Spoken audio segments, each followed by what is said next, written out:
Bismillahirrahmanirrahim. Assalamualaikum warahmatullahi wabarakatuh. Kumaha daramang barudak sampurasun.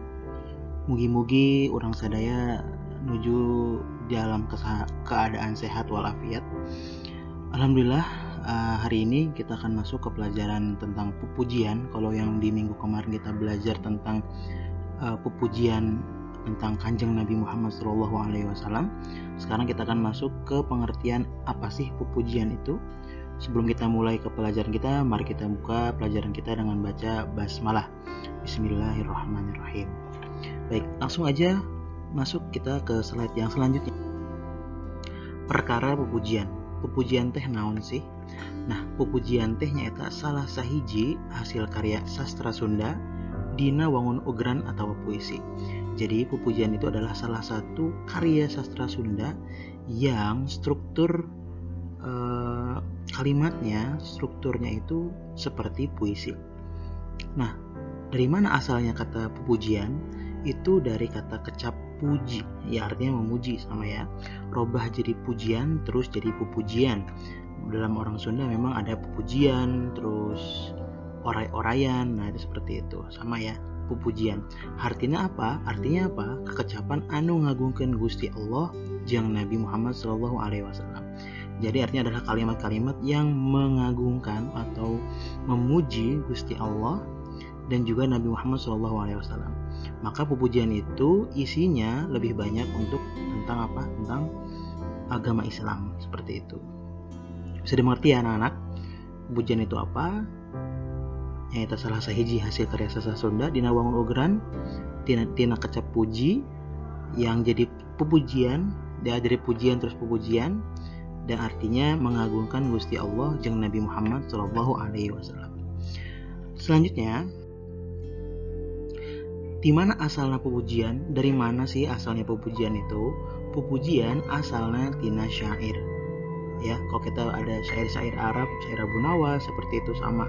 Nah, jadi pupujian itu adalah hasil mungkin masuknya budaya dari Arab akhirnya masuk ke Indonesia maksudnya. Jadi syair itu asalnya ti sastra Arab. Ku kituna wangun pupujian sarua jeung wangun syair. Maka dari itu struktur kalimatnya dalam pupujian sama dengan yang ada di dalam syair. Kemudian iraha ngagarindengkeun atau bersenandung atau ngalagukeun pupujian itu kapan sih biasanya orang-orang itu?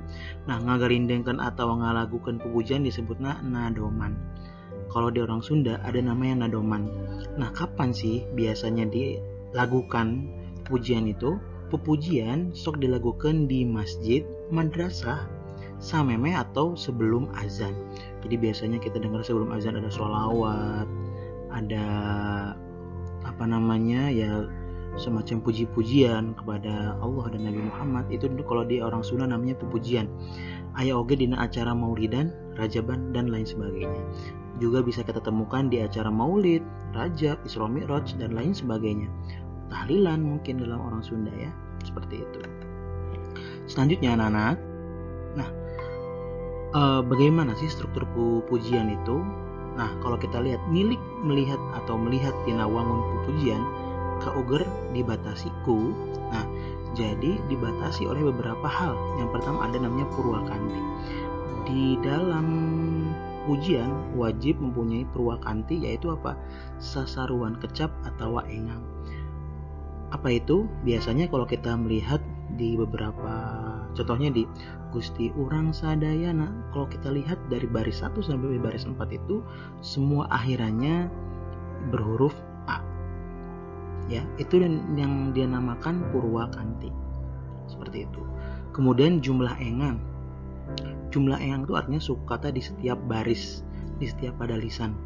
Nah, di setiap pada lisannya kita lihat pasti jumlahnya itu ada 8. Contohnya Gus 1, Ti 2, U 3, Rang 4, ya, Gusti Urang Sadayana itu sampai kalau kita hitung sampai menjadi 8. Ya.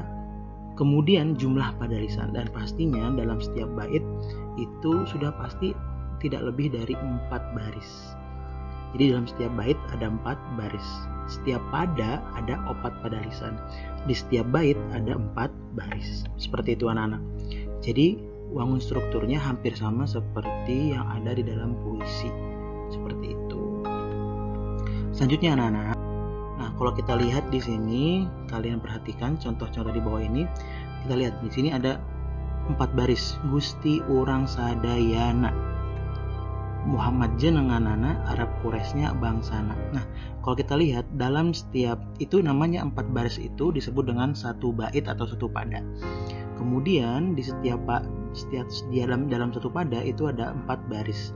Nah, satu barisnya itu disebut dengan pada lisan atau baris. Nah, suara yang sama tadi di belakangnya itu sama a semuanya itu disebut dengan purwakanti.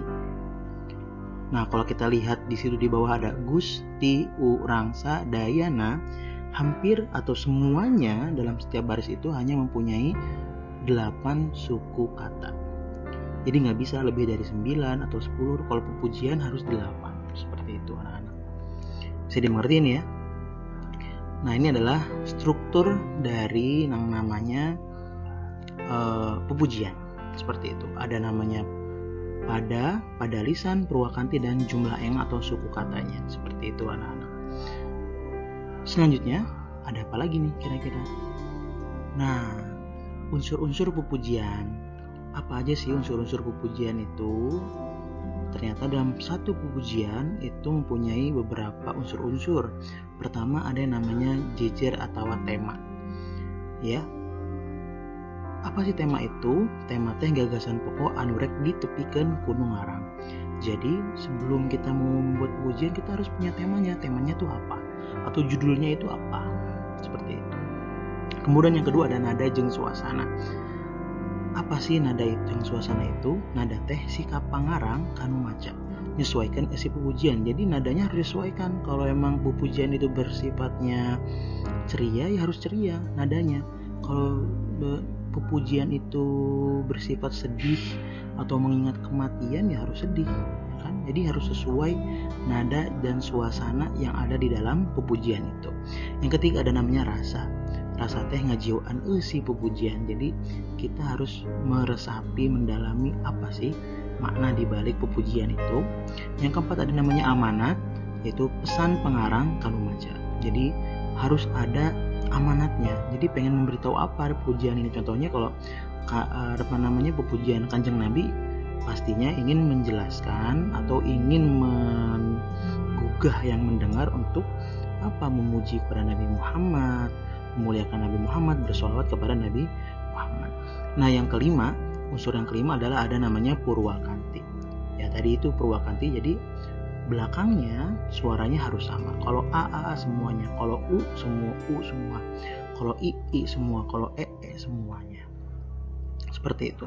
Jadi unsur-unsur pujian ada berapa? Ada 5. Ya, anak-anak, unsur pujian ada 5. Pertama ada jejer atau tema, kedua ada nada jeung suasana, ketiga rasa dan amanat, dan yang kelima adalah purwakanti. Bisa dipahami ya ini anak ya? Semoga kalian paham. Nah, begitulah ulasan tentang pujian dari Bapak. Semoga bermanfaat. Kurang lebihnya Bapak mohon maaf. Semoga apa yang Bapak jelaskan bisa kalian mengerti dan bisa kalian pahami. Terima kasih. Wassalamualaikum warahmatullahi wabarakatuh.